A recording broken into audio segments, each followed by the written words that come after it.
चलो ध्यान दो। By selling a dozen pencils at the cost of ₹30, shopkeeper gains ₹10, his percentage of profit is. यहाँ पे हमें दिया हुआ क्या है कि 12 पेंसिलें जो हैं वो कितने की बेची हैं? ₹30 की। ओ इधर ध्यान दो, 12 पेंसिलें कितने की बेची हैं? ₹30 की। तो ये ₹30 जो आया है ये क्या आ गया है? Selling price. बेची है ना, बेची है, तो हमारे पास सेलिंग प्राइस आ गई।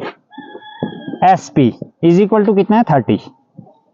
डजन का मतलब हो गया 12, तो 12 पेंसिलें बेची हैं 30 की, दैट मीन्स सेलिंग प्राइस हमारे पास आ गई है।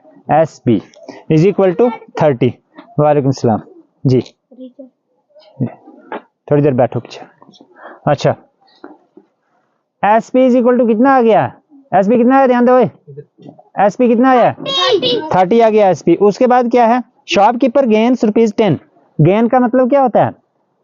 फायदा कमाना, प्रॉफिट कमाना। तो गेन कितना हो गया?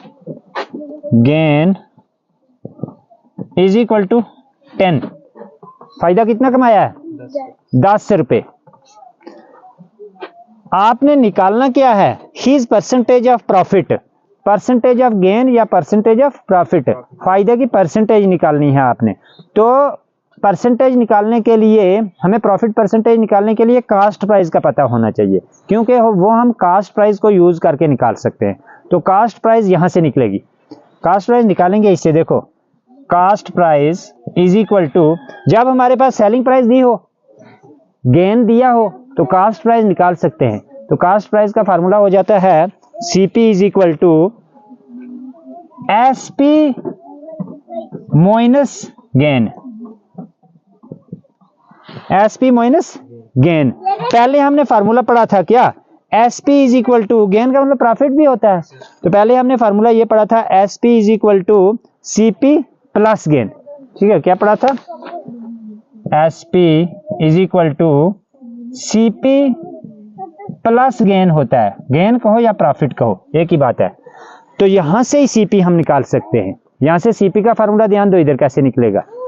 CP को इधर ही रखेंगे, इज इक्वल टू SP को इधर लिखो, ये गेन इधर लाके, क्योंकि ये चीज हमें दी हुई है, अगर तो माइनस कर दो इसको, यहां प्लस है ना, अगर इक्वल टू के राइट साइड पे प्लस है तो लेफ्ट साइड पे आके क्या हो जाती है? माइनस। तो यहाँ पे हो गया माइनस गेन, निकल गया ना। CP is equal to SP minus gain, वही मैंने यहाँ पे लिखा है CP is equal to SP minus gain. आपको एक फार्मूला अगर आता होगा तो दूसरे आप हल कर सकते हो खुद ही।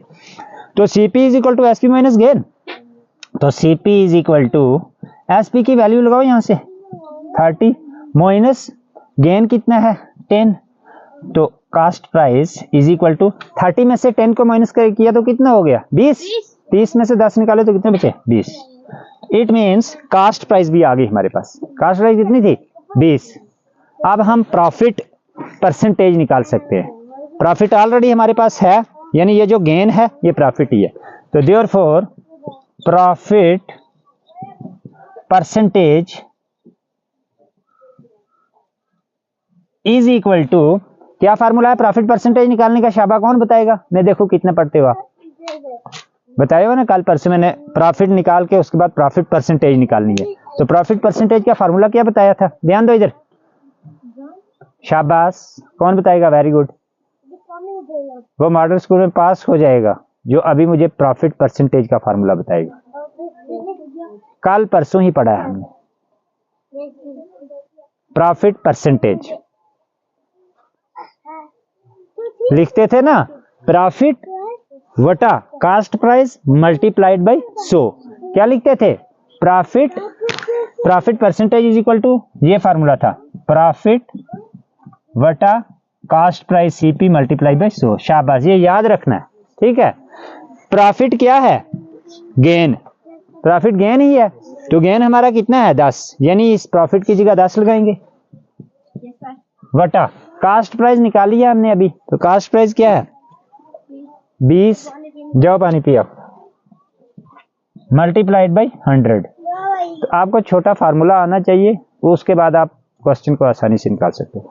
तो ये 0 से ये 0 कैंसिल हो गया, तो यहाँ पे 2 1 जा 2, 5 2 जा 10 हो जाएगा। तो इसको मल्टीप्लाई कर दो, कितना हो गया 10 को 5 के साथ, तो कितना बनता है 50। 10 को 5 के साथ मल्टीप्लाई करके क्या बनता है 50। तो देयरफॉर आपके पास क्या आ गया, प्रॉफिट परसेंटेज